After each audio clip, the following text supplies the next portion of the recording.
Hi friends, ఎలా ఉన్నారు అందరూ? నేను చాలా బాగున్నాను. మీరు ఎలా ఉన్నారండి? ఎస్జిటి వాళ్ళకి ఎగ్జామ్ అందరూ ఎలా రాశారు? టెట్ ఎగ్జామ్ బాగా రాశారా? నాకైతే ఇంకా అవ్వలేదు. నాకు సాటర్డే ఆఫ్టర్నూన్ ఉంది. ఈ సాటర్డే ఆఫ్టర్నూన్ ఉందన్నమాట.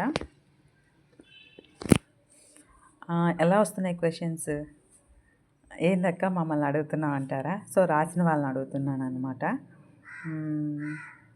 నాకు తెలిసినంత మటుకైతే కొంచెం టఫ్గా ఇస్తున్నాడు అని అంటున్నారు. మరి అది ఎంతవరకు కరెక్టో నాకైతే తెలీదు. ఎందుకంటే ఈ మాటలు అన్న వాళ్ళల్లో టీచర్స్ కూడా ఉన్నారు. అంటే వాళ్ళకి కొంచెం చాలా టఫ్గానే అనిపిస్తుంది. మనకి రాసి మనకి అది అలవాటు అయిపోయి ఉంటుంది, ఆ టఫ్నెస్ అనమాట. కాబట్టి మరి ఎలా వస్తుందో ఏమో. మరి రాసిన మీరందరూ ఎవరైనా రాసుంటే మన సిస్టర్స్ కానీ బ్రదర్స్ కానీ ప్లీజ్ కమెంట్ చేయండి, పేపర్ ఎలా వచ్చింది ఏంటి అనేది. ఇంకా నేనైతే చదివేసావా అక్క, అంతా కంప్లీట్ అయిపోయిందా అని అడుగుతారేమో. చదువుతూ ఉన్నాను. నాది ఇంకా కంటిన్యూస్ ప్రాసెస్సే.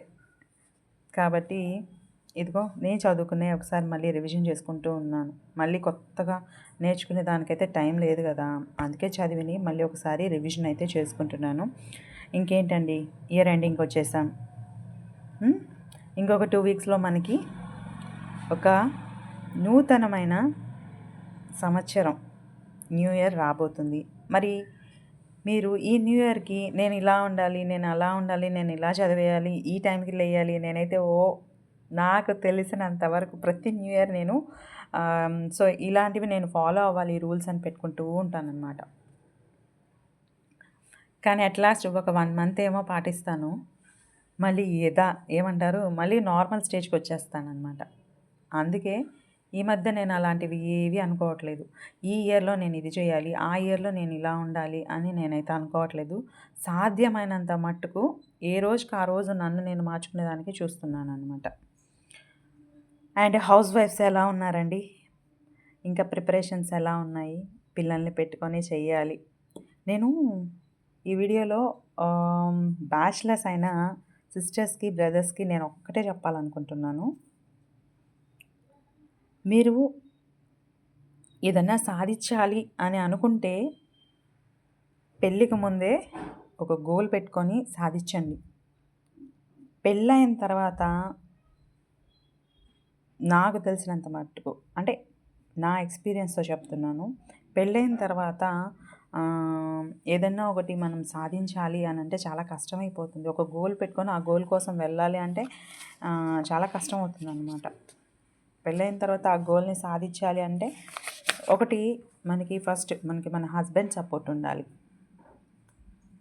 అది మాత్రం ఎంత మట్టుకు ఉండాలి అక్క అని అంటే 100%. మనకి 100% మనకి మన హస్బెండ్ సపోర్ట్ అనేది ఉండాలి. అండ్ సెకండ్ థింగ్ వచ్చేసి, పిల్లలున్న కపుల్స్కి అయితే కంపల్సరీ వాళ్ళకి పేరెంట్స్ సపోర్ట్ ఉండాలి. అలాగే ఇన్లాస్ నుంచి కూడా సపోర్ట్ అనేది రావాలి. ముఖ్యంగా అమ్మాయికి, అబ్బాయికి వచ్చేసి వైఫ్ సపోర్ట్ కూడా కావాలన్నమాట. ఇంకేంటి అని అంటే నెక్స్ట్ లాస్ట్ థింగ్ ఏంటంటే ఇంట్రెస్ట్ అండ్ పేషెన్స్, ఇవి కూడా ఉండాలండి.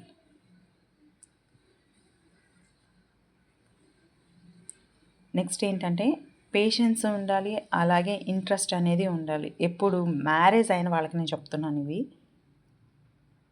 ఎందుకక్క ఇవన్నీ చెప్తున్నా అంటే తప్పదండి. ఎందుకంటే మనం లైఫ్లో కొన్ని అనుభవించిన తర్వాత మన సిస్టర్స్కి కానీ బ్రదర్స్ కానీ చెప్తే వినేవాళ్ళేమో నాకైతే తెలియదు, కానీ మనం చెప్పాలి. వాళ్ళకి తెలియదు కాబట్టి చెప్పాలి. అందుకే మీ అందరికీ చెప్తున్నాను. సో ఇవి ఉండాలి, పేషెన్స్ ఉండాలి, ఇంట్రెస్ట్ ఉండాలి. ఎట్ లాస్ట్ ఇంకేంటంటే లాస్ట్లో హెల్త్ అనేది చాలా చాలా ఇంపార్టెంట్. నువ్వు ఇవన్నీ చేయాలి అని అంటే నీకు హెల్త్ అనేది నీకు సహకరించాలి. కాబట్టి హెల్త్ కూడా చాలా ఇంపార్టెంట్ అనమాట. నువ్వు ఏదన్నా నేను ఇది అవ్వాలి, లేదా నేను ఒక డాక్టర్ని అవ్వాలో, లేదా నా ఎయిమ్ ఒక టీచర్ని అవ్వాలో, ఇవేవన్నా ఉంటే మాత్రం బిఫోర్ మ్యారేజ్ ఇవన్నీ కూడా కంప్లీట్ చేసుకోండి. కొందరికి ఏంటంటే బిఫోర్ మ్యారేజ్ కుదరకపోతే ఆఫ్టర్ మ్యారేజ్ చెప్పాను కదా, వీళ్ళ సపోర్ట్ ఉంటేనే నువ్వు ముందుకెళ్ళగలవు. అంతే. పిల్లలు ఉన్నారనుకోండి, compulsory parents support, in-law support చాలా అవసరం. అబ్బాయిలకైతే మ్యారేజ్ అయ్యి ఉంటే వైఫ్ సపోర్ట్ కూడా చాలా చాలా అవసరం. అమ్మాయిలకి హస్బెండ్ సపోర్ట్ ఎలాగో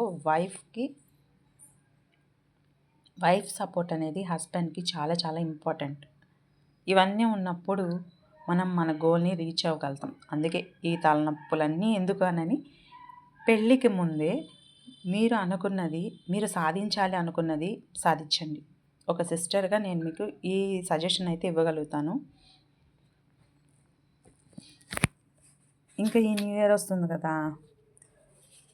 ఏం చేయాలి, ఏంటి, నెక్స్ట్ డిఎస్ఏ అంటున్నాడు, ఇవన్నీ ఆలోచనలు ఉంటాయి నాకు కూడా. కానీ నేనైతే ప్రెజెంట్ ఏది ఆలోచించట్లేదు. ఎందుకనంటే నాకు పిల్లలతోనే టైం సరిపోతుంది. నాలాగే చాలామంది హౌస్ వైఫ్స్ అయితే సఫర్ అవుతున్నారు. ఎందుకంటే చిన్నపిల్లలు ఉన్న వాళ్ళ పరిస్థితి అంతే. ఇంకోటి ఏంటంటే ఈ యొక్క అట్మాస్ఫియర్. ఇప్పుడు చలికాలం కదండి, పిల్లలకి తరచుగా హెల్త్ ఇష్యూస్ అనేవి వస్తాయి. పిల్లలకే కాదు, పెద్దవాళ్ళకి వస్తుంటాయి. సో వీటన్నిటిని తట్టుకొని నిలబడాలి ఈ డిసెంబర్లో. కాబట్టి ఎగ్జామ్స్ వస్తున్నాయి కదా అని టెన్షన్ పడిపోయి, ఇంతవరకు ఎస్జిటి వాళ్ళకి నాకు తెలిసి అయిపోయింది అనుకుంటాను. ఇక్కడ నుంచి ఎస్ఏ వాళ్ళకి టెట్ ఎగ్జామ్ స్టార్ట్ అవుతాయి. సో టెట్ ఎగ్జామ్కి ప్రిపేర్ అవుతున్న ప్రతి ఒక్కరికి కూడా మీ హెల్త్ చాలా ఇంపార్టెంట్. హెల్త్ చూసుకుంటుండండి. అండ్ టెన్షన్ పడకుండా ఎగ్జామ్ రాయండి. నా తరపు నుంచి అందరికీ కూడా ఆల్ ద బెస్ట్ చెప్తున్నానండి. Thank you.